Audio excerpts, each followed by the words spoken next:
You don't belong here, Daniel. This is family only. My sister's voice cracked like a whip across the church courtyard as she stood at the top of the steps in her wedding dress, surrounded by her friends and bridesmaids. And for a split second, it felt like every pair of eyes in that August afternoon sunlight turned toward me with that same mixture of pity and mockery. The sound of muffled laughter breaking out among some distant cousins who hadn't seen me in years, their smirks telling me exactly how far the knife had sunk in. Before we get deeper into this story, make sure you're subscribed and tell us in the comments where in the world you're listening from. My name's Daniel Reed. I'm 38 years old, born and raised in Indianapolis, Indiana, where the winters grind your bones down and the summers feel like someone set the sky on fire. And if you'd asked me 3 years ago what loyalty meant, I'd have pointed to my family without a second's hesitation, because I was the one who wrote the checks when bills went unpaid. I was the one who kept the house running when Dad's job collapsed. And when my sister Claire wanted her dream wedding, I was the one who handed over my card, swallowing the cost because I thought that's what brothers did. What none of them realized that day, as I stood there absorbing the humiliation in silence, was that I had one card left to play, a quiet advantage no one had noticed, and while they thought they'd cut me out of the picture forever, I was already building something they couldn't imagine. But in that moment, in front of the church with the smell of roses and gasoline mixing in the humid air, all I could taste was the bitterness of betrayal. The sound of Claire's voice echoing in my skull as the same woman whose rent I'd paid for a year told me I wasn't family enough to witness her vows. I didn't scream, didn't argue, didn't make a scene, because growing up in the Reed family I learned that the louder you yelled, the less anyone listened, so instead I pocketed my keys, gave a half smile that probably looked more like defeat, and walked back down the cracked pavement past rows of parked cars where uncles leaned against hoods pretending not to notice me. And with every step I kept seeing the receipts in my head, the designer gown fitting I covered, the venue deposit wired from my account, the catering bill that ran higher than my first year's salary out of college, and still they had the audacity to exclude me, painting me as the outsider. Back then, I didn't understand why they had pushed me so far out, but later I would discover the hidden rot. My father had whispered into Claire's ear for months that I had grown arrogant, that money had made me think I was above them, that my presence at her wedding would only overshadow her happiness, and she had believed him just as she always believed anyone who told her exactly what she wanted to hear. My father's motive on the surface was control. He hated that I'd become successful without his guidance. But buried underneath was something darker, an old resentment for the day I walked out at 19 and never came back to beg for help, proving I could make it on my own. That wound festered in him for decades until my success became his shame, and this wedding was his chance to humiliate me publicly. And Claire? She wanted my money but not my presence, my support but not my shadow. She craved a stage where she alone shined, even if it meant discarding the one person who had carried her for years. So while they danced and toasted under chandeliers paid for by my labor, I was driving west on I-70, the late summer sky burning orange over the flat stretch of Indiana farmland, and with every mile I could feel a strange calm washing over me, the kind that only comes after the deepest betrayal, when you finally stop expecting anyone to value you the way you valued them. I pulled into a roadside diner outside of Effingham as the neon lights flickered against the dusk, ordered black coffee and a slice of pie, and watched the wedding photos start to pop up on social media. Claire's gleaming smile, Dad's proud stance beside her, captions dripping with hashtags about family and forever each picture. A confirmation that I had been cut out of my own bloodline story. That night I booked myself a first-class ticket to Santorini, Greece, something reckless and extravagant, the kind of move that screamed of freedom rather than rejection, because if they wanted me erased from their narrative, then fine, I would write my own. And when I landed a week later, standing on white stone steps overlooking the Aegean Sea, the salt air biting my skin, I thought of something Claire had once said when we were kids. Back when we were just siblings dreaming out loud, whoever holds the key gets to tell the story. It had been a silly line then about who got to lock the back gate at night, but I never forgot it. That phrase, whoever holds the key, burned itself into me, and it would become the weapon they never saw coming. Because while I sipped wine under the Mediterranean sun, pretending to be just another American tourist escaping his life, I was quietly setting things into motion, digging into the contracts, tracing the money, pulling the strings that tied me to their perfect little facade. They thought they had locked me out, but they had forgotten I was the one who had signed half their agreements, the one whose signature, my pen, my key was written across every corner of their so-called independence. They overlooked the smallest detail, the one thing they had mocked me for clinging to, that old brass keychain Mom had given me, a worn piece with the initials Doctor engraved, the same one I used for my office, my car, my safe. They laughed once, called it old man sentimental. But in time that simple object, as ordinary as breath, would become the symbol of their undoing, because it wasn't just a keychain, it was the reminder that access, control, and memory all belonged to the one holding the keys. And me? I never let go of keys, not then, not ever. The strange thing about betrayal is how quickly it shifts from an open wound into fuel, like someone hands you fire and dares you to burn yourself with it, but instead you pocket the flame and wait for the moment to torch the house that shut you out. And that's exactly what I did in the weeks after Claire's wedding, when every call from my family went unanswered, every text about misunderstandings ignored, because I had no intention of giving them the satisfaction of my outrage. Instead, I watched from a careful distance as they strutted around town bragging about the grand wedding and posting pictures from the honeymoon that I had technically financed. The irony of their self-satisfaction so thick it could choke a man. Dad, in particular, seemed to revel in my absence, filling his Facebook with smug captions about real family and knowing who truly supports you. The kind of thinly veiled jabs that made his friends nod along without ever knowing that his entire show had been funded by the very son he was mocking. Outwardly, I let them think I was broken, the forgotten brother licking his wounds in some distant corner of the world, because that's what they needed to believe in order for the next act to work. Inwardly, I was mapping the threads of every financial commitment I'd ever made to them, tracing each signature, each transfer, each co-signed loan that tied their bright little kingdom to me. And here's the part nobody realized. All those years of helping them hadn't just drained my bank account. It had left me woven into the very structure of their lives. My name inked into deeds and agreements they barely remembered signing. Because when someone rescues you often enough, you stop reading the fine print, you just grab the lifeline and move on. Meanwhile, Claire basked in her new marriage to Evan, a man who fancied himself a rising star in commercial real estate, but whose idea of due diligence was showing up at a networking mixer with a fresh haircut and a louder laugh than everyone else. And together, they believed they were unstoppable. Two golden children supported by the family chorus singing their praises. The surface motive was clear. Dad wanted control, Claire wanted the spotlight, Evan wanted access to whatever leverage he thought I carried, but the hidden motive simmered darker, an old jealousy that ran through all of them. A quiet rage that my independence, my ability to stand without their approval, reflected back to them what they lacked. They couldn't just enjoy their wedding without me. They needed to exile me to prove something, to confirm a narrative where I was the arrogant outsider finally put in his place. So they tightened their grip, cutting off invitations to family gatherings, spreading whispers about how money had changed me, how I had abandoned them, even though I was the one who had paid their way through half a decade of failures. And yet, even as they worked to paint me as the villain, they had no idea that every move they made was another brick laid into the trap I was quietly designing. The first hint that I wasn't as broken as they imagined came 3 months later, when Claire called me, her voice syrupy, practiced asking if I could float them a little more cash for unexpected house expenses. They'd bought a new place in Broad Ripple, a 3-story colonial with too much white trim and a mortgage that stretched them like taffy, and she tried to play it off as if it were nothing, as if I might just toss her a few thousand like I always had. I let her ramble for a while, sipping bourbon on my balcony overlooking the city, until finally I said, "I don't think that's going to work for me this time, Claire."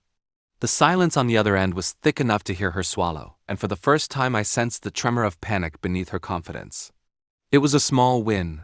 A sliver of control rested back into my hands, but before I could even savor it, Dad called me the next day, roaring about how selfish I had become, how family means sacrifice, and how if I wasn't careful, I'd regret cutting myself off from them. His words stung because no matter how old you get, a father's voice still has the power to shake you, but beneath the sting was something sharper, the realization that he was afraid. He wasn't calling out of principle. He was calling because he knew their new life was built on the foundation of my past generosity, and the thought of me pulling away terrified him. But just as I started to feel that small thrill of power, they retaliated with a blow that nearly unseated me. At Thanksgiving, the first I hadn't been invited to, I saw through social media posts that Dad had stood up in front of the whole family and declared Evan as his real son now, his true heir.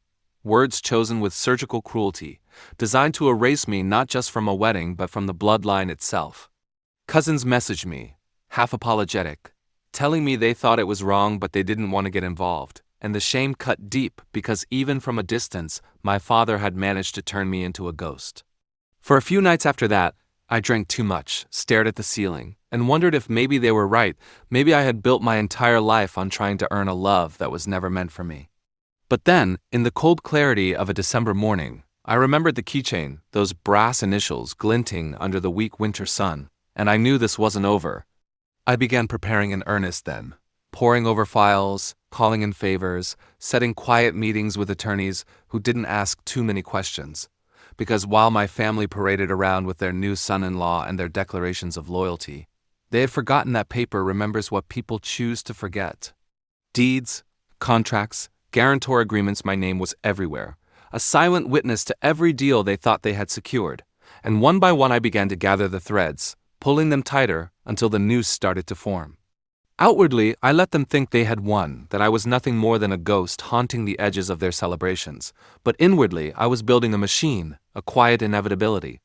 They thought it was over, but the truth was only beginning to surface. The thing about a trap is it can't look like a trap.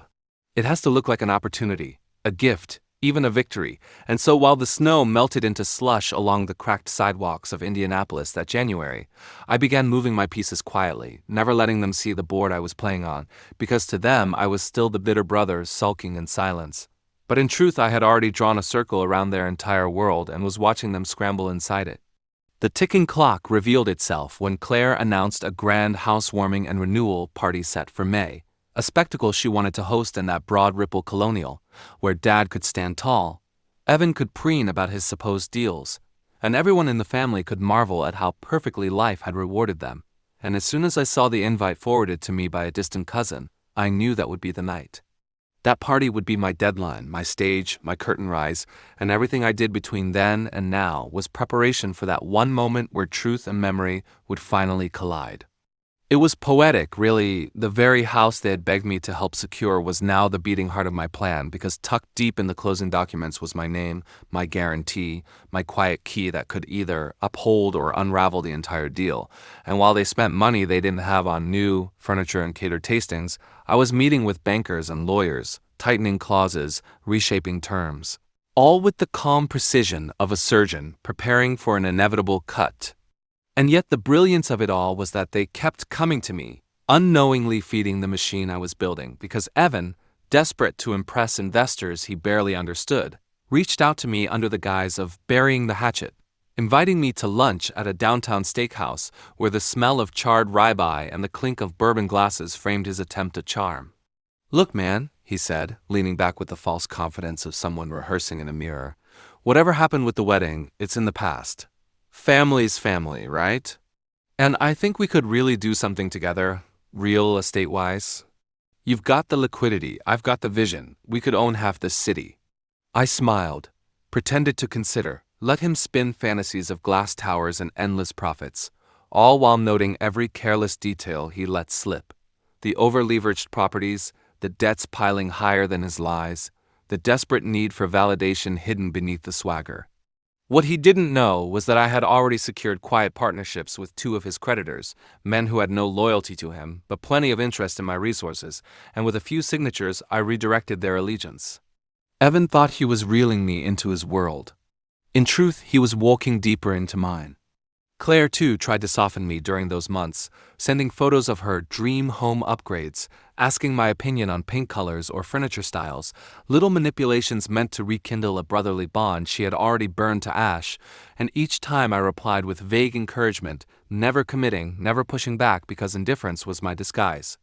But behind the mask I was pulling bank records, tracing her new joint accounts with Evan, noting the overdrafts, the late payments, the reckless spending that mirrored the very immaturity I had once shielded her from.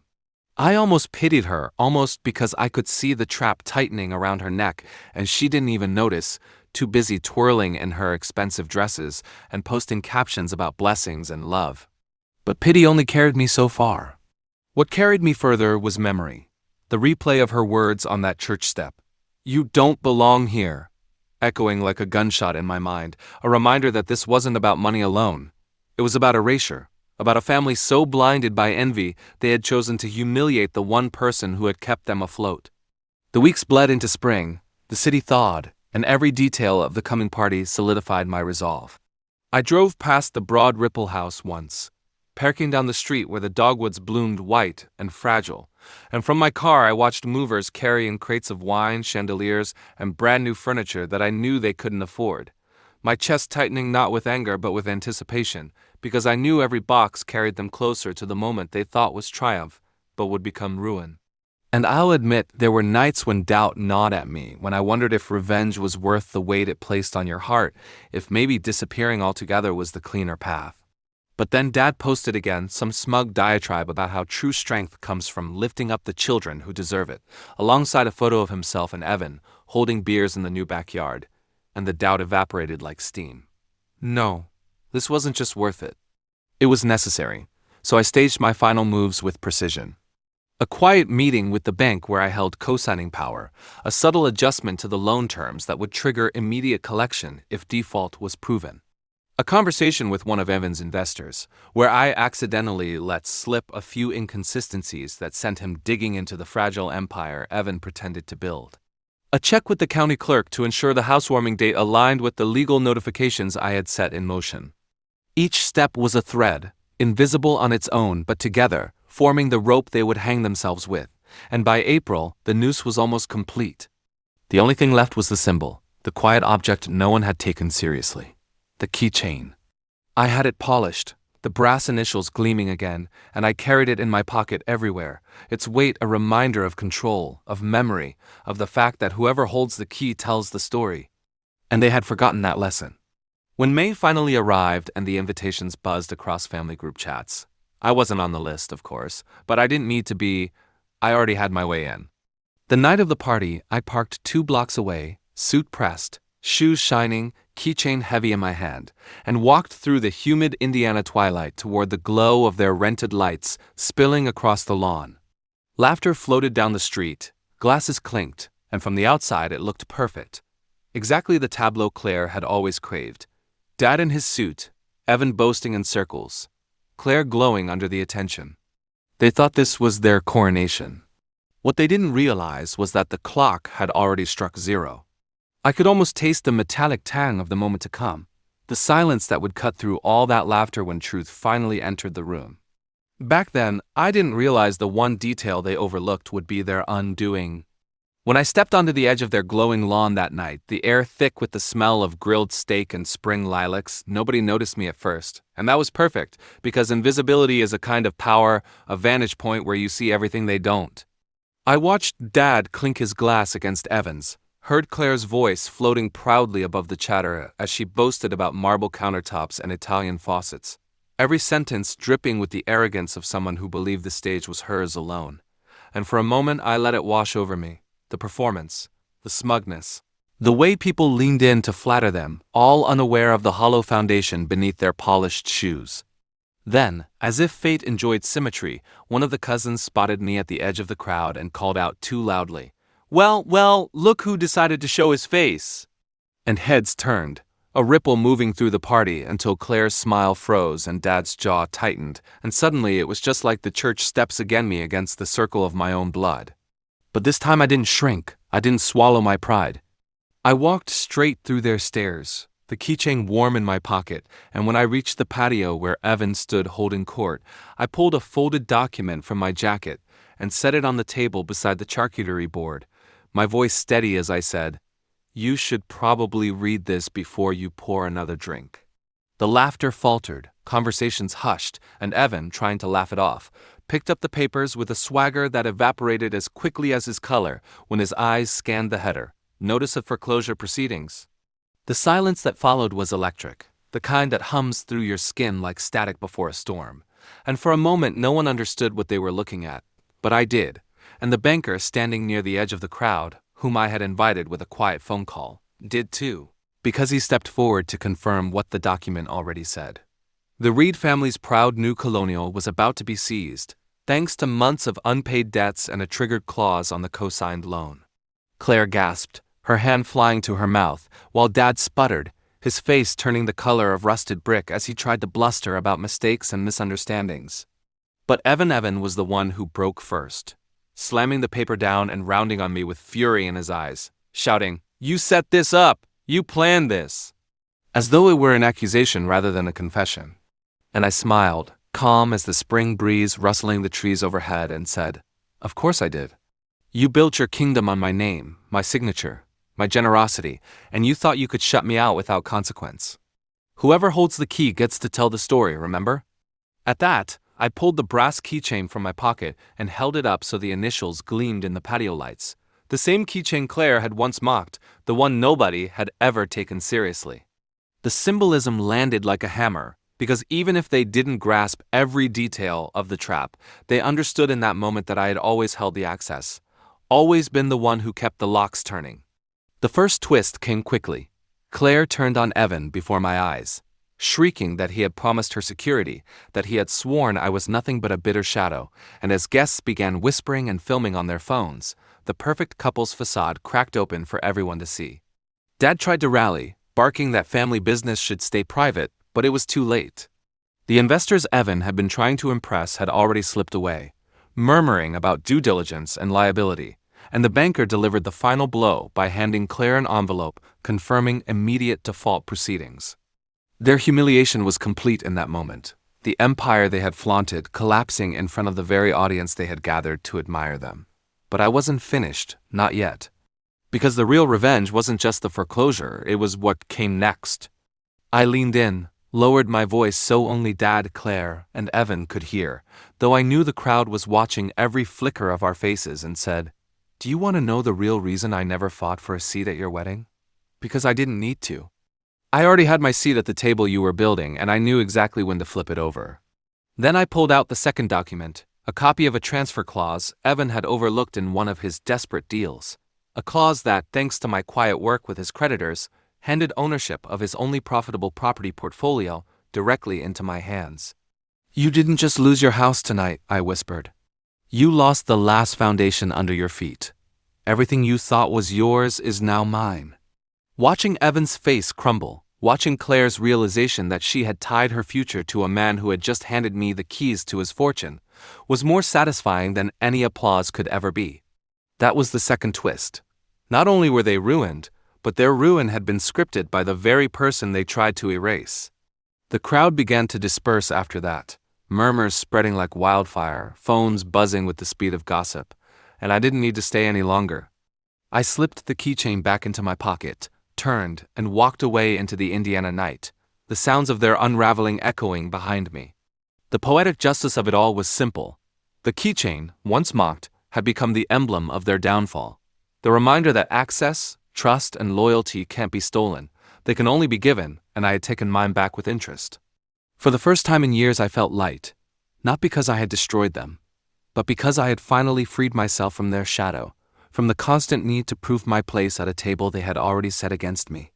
As I walked toward my car, the scent of lilac still lingering in the humid air, I thought about the boy I had been in that Indianapolis house, the son who wanted his father's approval, the brother who wanted to protect his sister, and I realized that boy was gone.